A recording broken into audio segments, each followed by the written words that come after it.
DD রেকর্ডে। আর sir আমরা খুব হ্যাপি, আজকে একটা বিশেষ দিন স্যার আপনি আছেন। আমরা আজকে থার্ড অ্যানিভার্সারি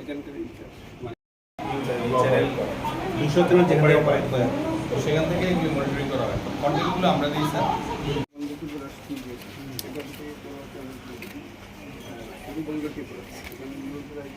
এবং ক্লাস আমাদের ইউটিউবার বেশি, তারা ক্যামেরাম্যান একজন, আর মেন পিসিআর চালায় একজন, আর একজন আর্টিস্ট, আর একজন টেকনিশিয়ান। এই হলো পাঁচজন। আর আমরা এমনি বাই আউটসোর্সিং করে একজন।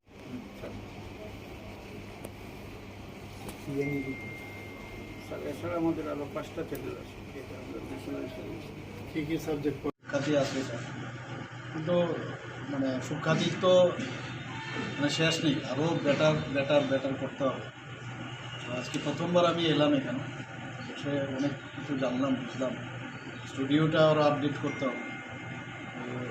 আমি ওনাদেরকে কিছু যেমন একটা উদাহরণ দিলাম যে পেন ড্রাইভের মাধ্যমেও যদি আমরা স্টুডেন্টদেরকে, অনেকে আছে স্টুডেন্ট যে ঘরে যখন তার সুবিধা মতো সে পেন ড্রাইভের মাধ্যমে, যেগুলো অলরেডি চ্যানেলাইজড হয়ে গেছে, অলরেডি সেগুলো লাইভ হয়ে গেছে, তারও যদি পেন ড্রাইভ হয় বা মানে কেউ যদি রেজিস্টার করে স্টুডেন্টরা যে আপনি আমাদের কাছে যদি আমরা আমার ইমেইলে অ্যাড্রেস বা অনলাইনে যদি পাঠানো যায়, তাহলে স্টুডেন্টরাও কিন্তু ওনারা বলছেন যে ইউটিউবে একটু দেখো সম্ভব। বললাম ইউটিউবের থেকে তো অনেক, ইউটিউবে তো সার্চ করতে হবে, তো ওদের কাছে যদি ওইভাবে অ্যাপ্রোচ করা যায় তো অনেকে রেজিস্টার করবে, ওনাদেরকে আপনারা পাঠান, নিঃশুল্কও ব্যবস্থা করা যায়, এটা সমস্যা নেই। তো সেগুলো আমি বলেছি, আইডিয়া ওনাদের দিয়েছি। এখন এটা পসিবল কিনা, ওনারাও একটা গাইডলাইন্স ফলো করে, সেই গাইডলাইন্স পারমিট করে কিনা সেটা দেখে আমার সাথে কথা বলার জন্য। স্যার তারপর রাজ্যের মুখ্যমন্ত্রী পাশাপাশি শিক্ষামন্ত্রী, আপনার কি মনে হয় স্যার এই যে পদক্ষেপ, এই রাজ্য সরকারের এই যে শিক্ষামূলক চ্যানেল ছাত্রছাত্রীদের উপকারের ক্ষেত্রে কতটা ভূমিকা নিয়েছে এবং আগামী যে আপনি ফিডব্যাক নিয়েছেন কিনা স্টুডেন্টদের থেকে, এটা লাভ হচ্ছে কি লাভ হচ্ছে না, ওনাদের কাছে ফিডব্যাক নেই। তো আমি বললাম যে আমি নিজেও স্কুলে যাব, কোনো স্কুলে গিয়ে আমি জিজ্ঞেস করবো তোমরা দেখো কি না। তো আমি বলছি যে এটার মধ্যে কিন্তু থিন চান্স কেউ বলবে, কারণ আজকাল একটা অভ্যেস হয়ে গেছে যে স্কুলের পরে সবাই দৌড়ায় মাস্টারের বাড়িতে।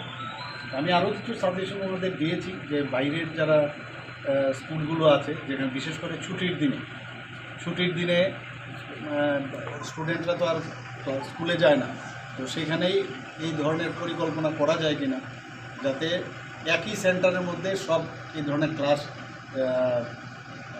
ওখানে দেখানো যায় কিনা, এরকম একটা ব্যবস্থা। স্যার এরকম একটা শিক্ষানবিশ চ্যানেল থাকতেও রাজ্যে বিদ্যাজ্যোতির পাশের হারটা একটু কমেছে, এই বিষয়ে এটার বিষয়ে আলোচনা হয়েছে। এর আগে বিদ্যাজ্যোতি তো এর আগে বোধ হয় ভালোই রেজাল্ট ছিল, বলো 71% ছিল। এবার দেখা গেল যে আরও এক্সটেন্ড করার ফলে সেখানে দেখতে হবে। এটা আমি অলরেডি বলেছি, এডুকেশন সেক্রেটারিকে বলেছি যে বিষয়ে একটা মিটিং রাখার জন্য, সেখানে পুরো পুঙ্খানুপুঙ্খানুভাবে সেখানে আলোচনা হবে, কী কী সমস্যা, কীভাবে সেটাকে সলভ করা যায়, সেই বিষয়ে আলোচনা। স্যার একটু যদি পরামর্শ